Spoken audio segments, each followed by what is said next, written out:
Good afternoon, I'm Kush Bugalta, And I am Gabriel Fidalgo. We invited a reporter and a lawyer with great knowledge about business ethics. who are going to explain three different ethical theories for the incident identified as Panama Papers.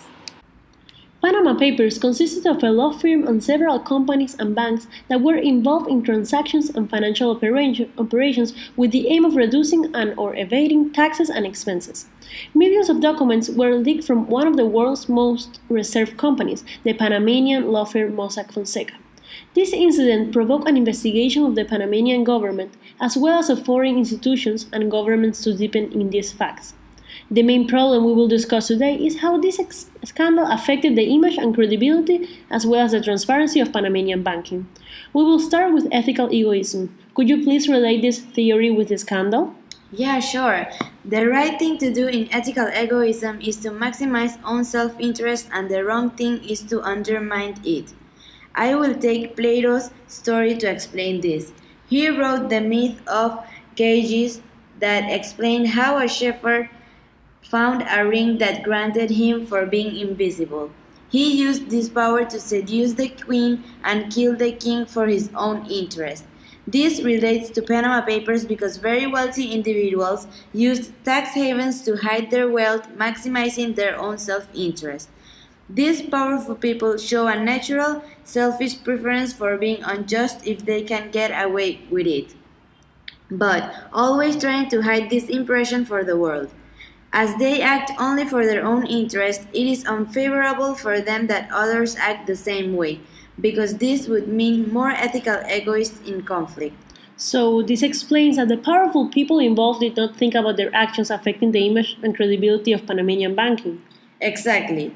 They showed that pursuing one's own greatest good can conflict with another's pursuit, thus creating a situation of conflict. Today, Panamanian banks are suffering from migration of capital because of the scandal. Now, there are longer and complex processes that companies need to follow to show the transparency of the banks in Panama.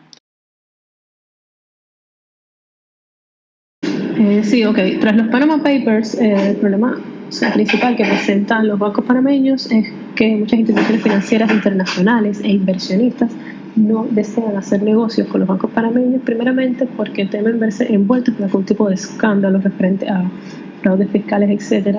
Y lo segundo es que tras este suceso, los bancos han redoblado sus medidas y requerimientos para efectuar operaciones financieras. Por tanto, el proceso se ha tornado un poco más engorroso y a raíz de ello pues se ha perdido clientela. We can talk about Panama Papers relating with the social contract theory by Thomas Hobbes. This is a normative theory that is a type of rule ethical egoism. For without moral rules, we are subject to the whims of other people's selfish interests. Thomas Hobbes proposes a social contract, which is the engagement of the individuals that conform the society with the government for their own interest. Egoism alone will therefore motivate each agent to adopt a basic set of rules which will allow for a civilized community.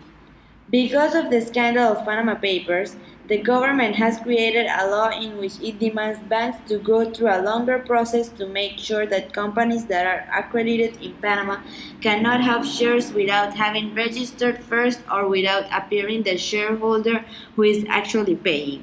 Before, banks were able to do transactions and businesses with the powerful people without spending that much valuable time in documents or processes, which was beneficial for them.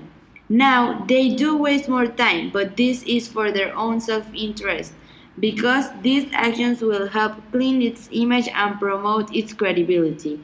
The government created that law and will punish those who violate it for the protection of the banks regarding its transparency. Thanks for this well-founded insight. Lastly, could you explain us the ethical theory deontology? Deontology is a theory developed by Kant, which emphasizes a single principle of duty. Duties are those actions that reason dictates ought to be pursued regardless of any gain or loss to self or others. There are perfect duties that are the ones that individuals must do to be a good person, and imperfect duties that are the ones in which you have a choice and exceptions if you decide to do them. For deontology, intention is the important aspect for morality. Kant agreed that we have moral duties to oneself and others. Kant argued that there is a moral foundational principle of duty that encompasses our particular duties. The principle is called categorical imperative, which means that we set an example of humanity, so we advocate others to do the same. According to Kant, some things are never universalizable, for example, lying, theft, murder, and suicide. Humans do not want to be victims of these examples. This relates to the first corollary, which is that if the categorical imperative is true, then we must never treat human beings as means only. And what would be its relation with the Panama Papers?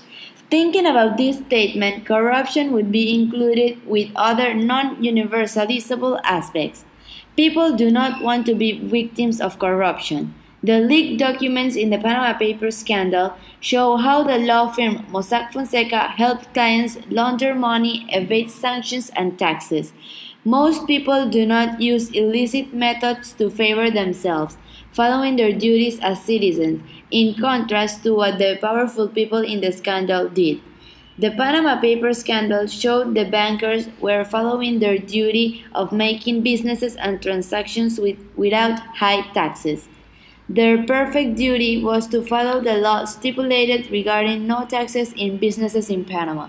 However, this duty was compromised when people directing foreign companies and wealthy people used other business in Panama as a way to evade taxes and sanctions that are stipulated in their respective countries. Once their duty was compromised, the image and credibility of Panamanian banking suffered greatly. Thank you so much for this extensive point of view. I hope our viewers are now able to understand the relation between these three ethical theories explained with the image of Panamanian banking after the Panama Papers problem.